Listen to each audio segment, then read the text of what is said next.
Friends, welcome to legal perspective channel. मैं जिज्ञासा कोठारी आप सबको कुछ ऐसे लॉ बताना चाहती हूँ जो बेसिकली हमारे हर पेपर में आते रहते हैं और हम उन पेपर में कंफ्यूजन में होते हैं कि हम कभी केस स्टडी नहीं कर पाते हैं कंप्लीट, तो कभी हम अपने टर्म्स को डिस्क्राइब नहीं कर पाते हैं अच्छे से, तो कहीं ना कहीं हमें लॉ में प्रॉब्लम रहती ही है। तो उन प्रॉब्लम को सॉर्ट आउट करने के लिए या उन टफ प्रॉब्लम को सिंपल बनाने के लिए मैं कुछ ना कुछ आपको नया बताती रहूंगी। वैसे ही मैं फर्स्ट आपके लिए लेके आई हूँ हमारा ये आर्टिकल 12 जो हमारे इंडियन कॉन्स्टिट्यूशन के फंडामेंटल राइट का फर्स्ट आर्टिकल होता है। ये जो आर्टिकल है ये हमारे बार बार कहीं आता नहीं है, लेकिन इसके अंदर सिर्फ एक डेफिनेशन डिस्क्राइब की हुई है, वो हमारी है स्टेट, मतलब राज्य। राज्य होता क्या है? हम समझते हैं कि राज्य से मतलब है यूपी, राजस्थान या ये सब। इसमें ऐसे भी कुछ स्टूडेंट देख रहे हैं जो कि लॉ से बिलोंग नहीं करते, इसीलिए मैं बताना चाहती हूँ हम स्टेट से मतलब यही समझते हैं कि हम कोई यूपी है या राजस्थान या एमपी है या गुजरात है, लेकिन हम यहाँ स्टेट की डेफिनेशन को बिल्कुल डिफरेंट टर्म में लेके जाएंगे। कैसे जाएंगे कि ये वैसे तो हमारे पार्ट 3 में डिस्क्राइब किया हुआ है हमारे कॉन्स्टिट्यूशन का, इंडियन कॉन्स्टिट्यूशन के पार्ट 3 के फंडामेंटल राइट में है ये। अब हम स्टेट की बात करते हैं, स्टेट की डेफिनेशन की जरूरत क्या है, स्टेट की डेफिनेशन की जरूरत होती क्या है? तो स्टेट की डेफिनेशन कहाँ जरूरत आती है? जहाँ पर हमारा, अगर मैं एग्जांपल लेती हूँ कि अगर ए पर्सन है, उसे किसी स्टेट के या फिर इसके अगर कोई फंडामेंटल राइट है उसको एबॉलिश हुआ है, तो वो कहाँ जाएगा? तो वो स्टेट के पास में जाएगा। लेकिन स्टेट में भी कौन सा स्टेट माना जाए? क्या हम यहाँ पे राजस्थान स्टेट माने या हम यूपी स्टेट माने या फिर हम कोई ऐसे ही स्टेट मान ले, यहाँ जाएगा या फिर कहाँ जाएगा? स्टेट के पास तो गया, पर कहाँ? तो स्टेट में खाली यही नहीं आती, इसके अलावा भी बहुत सारी चीजें इंक्लूड होती है। तो हम चाहते हैं, अगर ये एक और एग्जाम्पल लूँ तो ए और बी है, अगर ए ने बी के ऊपर कोई ऐसा ए ने अगर बी के ऊपर कोई गलत काम किया है जिसके लिए बी को कहाँ जाना पड़ेगा? बी जाएगा अदर लॉ में, ना कि जाएगा वो कॉन्स्टिट्यूशन में। क्लियर? तो इसीलिए हम बात करते हैं कि ये दो पर्सन के बीच में नहीं है, यहाँ एक पर्सन उसके साथ में आता है स्टेट के बीच में होता है। एक केस के साथ में मैं इसको समझाना चाहती हूँ। जैसे एक केस है हमारा पीवी श्यामदासिनी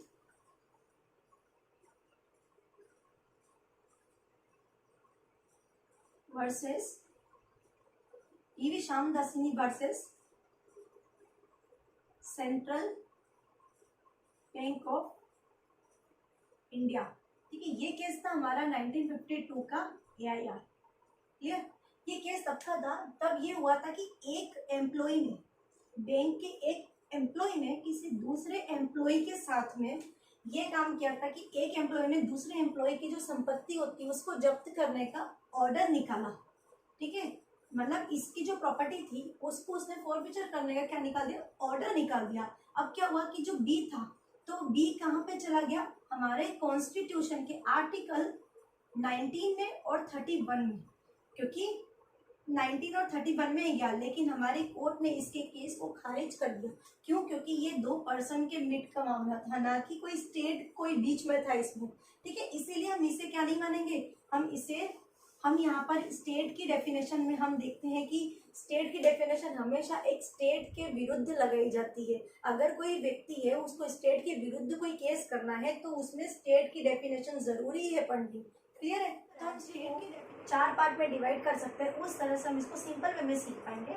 फर्स्ट है हमारा भारत सरकार एवं संसद, government of India and parliament, राज्य सरकार विधानमंडल, स्टेट गवर्नमेंट एंड लेजिस्लेचर, स्थानीय प्राधिकारी और हमारे आते हैं अन्य प्राधिकारी। ठीक है, तो ये चारों के चारों हम बात करते हैं। फर्स्ट हम बात करते हैं, इन दोनों में कोई ज्यादा कंफ्यूजन क्रिएट नहीं होता है, क्योंकि नॉर्मली हम सभी जने ये जानते हैं कि स्टेट, हमारी जो सेंट्रल गवर्नमेंट है, स्टेट गवर्नमेंट है, वो एक तरह का स्टेट ही मानी जाती है। चाहे हमारी सेंट्रल गवर्नमेंट हो तो भी वो स्टेट है, और हमारी स्टेट गवर्नमेंट भी स्टेट है। स्टेट गवर्नमेंट से आप सभी जने को पता है कि स्टेट गवर्नमेंट क्या है। और हमारी सेंट्रल गवर्नमेंट, जो अगर हमें सेंट्रल के विरुद्ध कोई केस लेके आना है तो फिर हम कहाँ जाएंगे? तो हम सेंट्रल, जैसे आपने बेसिकली देखा होगा कि यूनियन ऑफ इंडिया, हम हम लिखते हैं केस में वर्सेस के बाद में, तो ये जो यूनियन ऑफ जो इंडिया है वो केस काय पे आया है, वो भारत सरकार के ऊपर आया हुआ है। ठीक है, तो ये जो मैं कहना चाह रही हूँ कि इन दोनों में ज्यादा इतना प्रॉब्लम नहीं होगा, क्योंकि और बात के जो हमारे पार्लियामेंट की, तो जैसे भारत सरकार का जो पार्लियामेंट चलता है, जो पार्लियामेंट है वो भी एक तरह का स्टेट माना जाएगा, वैसे ही स्टेट गवर्नमेंट का लेजिस्लेचर भी स्टेट माना जाएगा। डेफिनेशन प्रॉब्लम क्रिएट करती है हमारे इन दोनों में, कि इन दोनों में है क्या, कि भी चलेगा क्या इन दोनों में। सबसे फर्स्ट आता हमारा स्थानीय प्राधिकारी। स्थानीय प्राधिकारी में मैं बेसिक सी एक चीज बता देती हूँ कि स्थानीय प्राधिकारी में उनको इंक्लूड करेंगे जो गवर्नमेंट के थ्रू ही बनी हुई है। जैसे कह सकते हैं हम, हमारा डिस्ट्रिक्ट बोर्ड है, हमारी नगर पालिकाएं हैं, या ग्राम पंचायत है, या ऐसी कोई भी बॉडी है, माइनिंग सेटलमेंट है, तो ऐसी कोई भी चीज जो गवर्नमेंट के थ्रू बनी हुई है वो सारी की सारी हमारी स्थानीय प्राधिकारी यानी कि लोकल अथॉरिटी में इंक्लूड होगी। इसके लिए केस था हमारे पास में मोहम्मद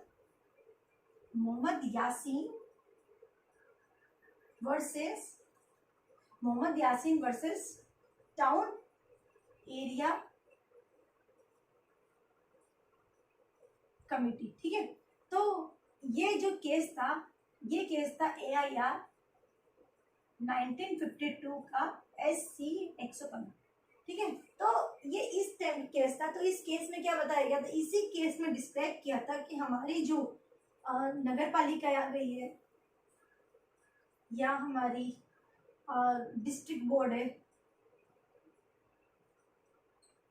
या हमारे पास में बात करते हैं हम ग्राम पंचायत आ गई है,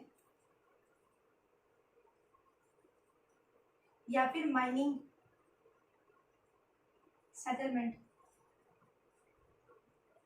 इसके अलावा भी जितनी भी आती है वो सभी के सभी क्या में जानी जाएगी, वो हमारी लोकल अथॉरिटी में इंक्लूड होगी।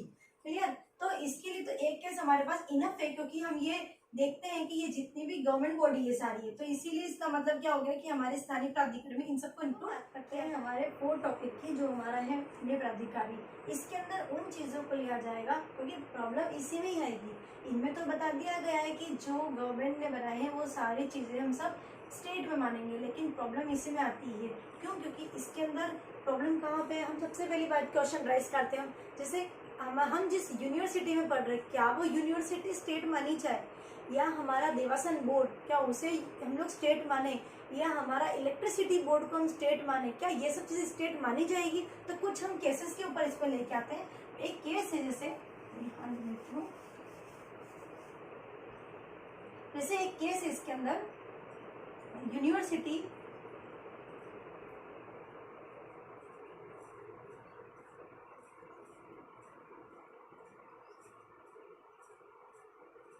Of Madras versus Shantabai, AIR 1953 Madras 67। ठीक है, ये केस है, इसके अंदर ये बोला था कि क्या हम यूनिवर्सिटी को स्टेट माने या नहीं माने। तो हमारे कोर्ट ने ये डिसीजन दिया कि यूनिवर्सिटी को स्टेट अब नहीं माना जाएगा। क्यों नहीं माना जाएगा? क्योंकि हम स्टेट वही को मानेंगे, मतलब इसी चीजों को स्टेट माना जाएगा जो संप्रभु शक्ति का यूज करते हो, it means that a sovereign power का वो यूज करते हो, उसी को हम क्या मानते हैं, उसी को हम स्टेट मानते हैं। इसके अलावा किसी को स्टेट नहीं मानेंगे। और इसमें एक और चीज बोली कि जैसे अगर कोई नेचुरल पर्सन है, या फिर कोई लीगल पर्सन है, या कोई कंपनी, इन सभी को स्टेट नहीं माना जाएगा। इस केस में ये बोला गया था। नेक्स्ट बात करते हैं हम इसी केस के बाद में, एक केस आता है उजमाबाई वर्सेस यूपी स्टेट। ठीक है, ये केस है AIR 1967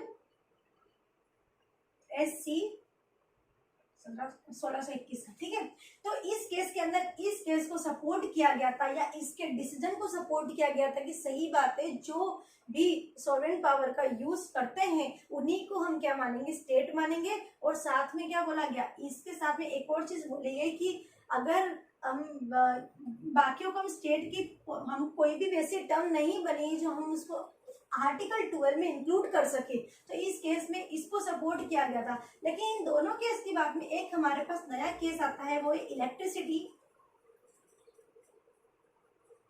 electricity board of Rajasthan versus Madan लाल।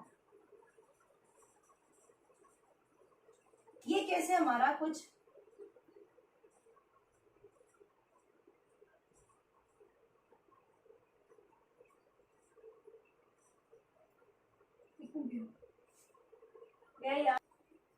यह 1967। अच्छा, जो ये ऊपर वाला जो था वो ये 2 का था। ठीक है, यह 1967 SC 1870। ठीक है, इस केस का ये बहुत इंपॉर्टेंट केस था। इस केस के अंदर ये बोला गया कि अगर कोई भी ऐसी संस्था है या कोई वैसी चीज है जिसके अंदर जो कॉन्स्टिट्यूशन से या किसी लॉ से बनी हुई है तो वो सभी के सभी स्टेट मानी जाएगी। फर्स्ट तो ये था, या तो वो कॉन्स्टिट्यूशन से बनी हो, ठीक है, या फिर वो हमारे किसी लॉ से बनी हो, तो वो सारी चीजें क्या मानी जाएगी, वो हमारी स्टेट मानी जाएगी। सेकंड इसके अंदर क्या बोला था, सेकंड इसमें ये बोला था कि उसके पास में, उस संस्था या उस जगह के पास में क्या हो, उसके पास में लॉ, कोई रूल्स बनाने की पावर हो, रूल्स बनाने की अगर उसके पास में पावर हो। ठीक है, और थर्ड एक और चीज बोली थी कि जरूरी नहीं है कि वो स्टेटरी अथॉरिटी का यूज करते हो। ठीक है,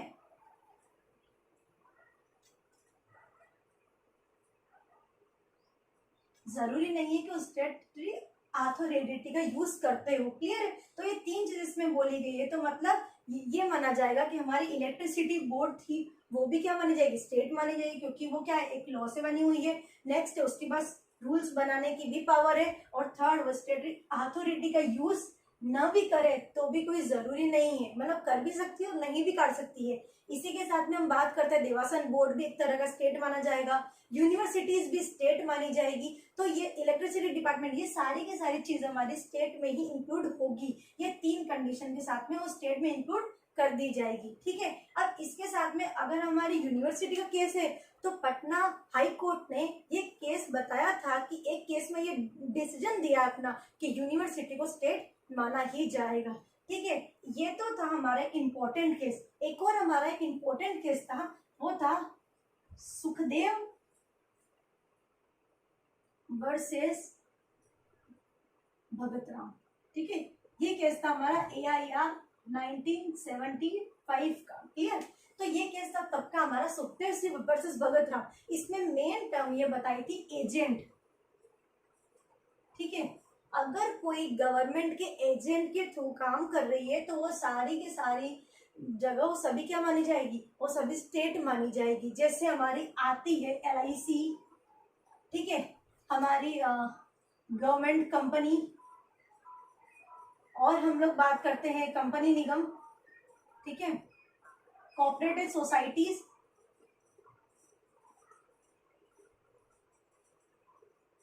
ठीक है, ये हमारी ये सारी चीजें जो, या फिर हमारे बैंक, ये सभी जो कि एक गवर्नमेंट की एजेंट के थ्रू काम कर रही है, वो सभी के सभी कहाँ जाएगी, वो सभी के सभी भी एक तरह की स्टेट ही मानी जाएगी। मतलब अगर वहां पर भी अगर किसी पर्सन के साथ में फंडामेंटल राइट को कुछ प्रॉब्लम क्रिएट हुई है तो वहां भी वो बाय द स्टेट के थ्रू, स्टेट के अगेंस्ट में लेके जा सकता है। वो स्टेट कौन से होंगे, वो स्टेट ये होंगे, फिर तो इसको भी स्टेट माना जाएगा, तो स्टेट इनके ऊपर भी लेके जा सकता है। मतलब ये सब भी फंडामेंटल राइट का यूज तो कर रहे हैं। तो जहां फंडामेंटल राइट का यूज है वहीं पर फंडामेंटल राइट का हनन होने पर उसके ऊपर कुछ ना कुछ इसके विरुद्ध कोई काम तो किया जा सकता है। तो इसीलिए ये सब चीजें भी क्या मानी जाती है, ये सब भी हमारी एक तरह की स्टेट ही मानी जाएगी। एक और एक था, ये तो था यूनिवर्सिटी का, कोऑपरेटिव सोसाइटी, गवर्नमेंट कंपनीज, इन सब के बारे में। एक और एक केस था मनोहर सिंह जोतला।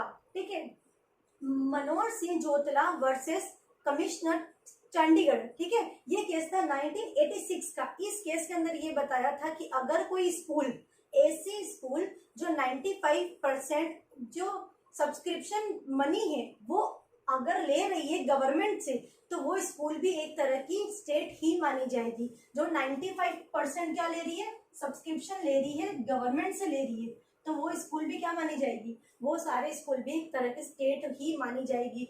आई होप आप सबको इन सब से कुछ ना कुछ नॉलेज मिल रहा है कि स्टेट किसे बोला जाए और किसे नहीं बोला जाए।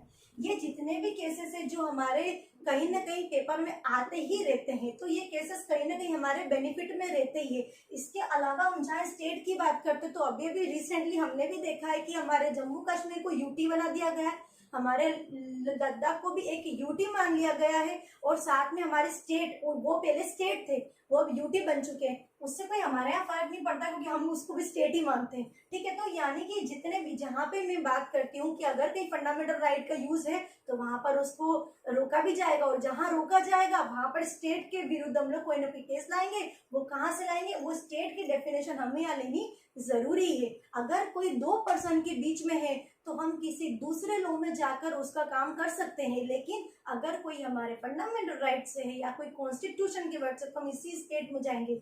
एक चीज जो मेन इंपॉर्टेंट है हमारे लिए कि ये जो हमने स्टेट की डेफिनेशन यहाँ पर देखी है या जो हमने यहाँ पढ़ी अभी तक, जो भी अभी तक नॉलेज लिया है, ये स्टेट की डेफिनेशन हमारे कॉन्स्टिट्यूशन में ये बोला गया है कि उसके अंदर सिर्फ ये स्टेट की डेफिनेशन फंडामेंटल राइट्स के टॉपिक में, मतलब पार्ट 3 में ही यूज होगी, इसके दूसरे कहीं यूज नहीं की जाएगी। अगर जब तक न बोला जाए कि फंडामेंटल राइट का आर्टिकल 12, तब तक हम लोग किसी भी दूसरे पार्ट के अंदर इसको स्टेट नहीं मानेंगे, या स्टेट की डेफिनेशन हो सकता है वहां पर चेंज भी हो या फिर नहीं भी हो, लेकिन हम लोग अभी तक हमें सिर्फ इसे फंडामेंटल राइट के अंदर ही लेना है जब तक वहां ना बोला जाए। क्लियर? मेरे को लगता है कि शायद आप सबको इन सब से कुछ नॉलेज अच्छी मिली हो, या आपको ये वीडियो बहुत अच्छा लगा हो, या आपको इससे कोई अपने एग्जाम में या पेपर में कोई मदद मिली हो, तो आप मेरे इस चैनल को लाइक, सब्सक्राइब और शेयर जरूर करिएगा। बाकी और हो सकता है मैं आपकी मदद कर सकूं। Thank you.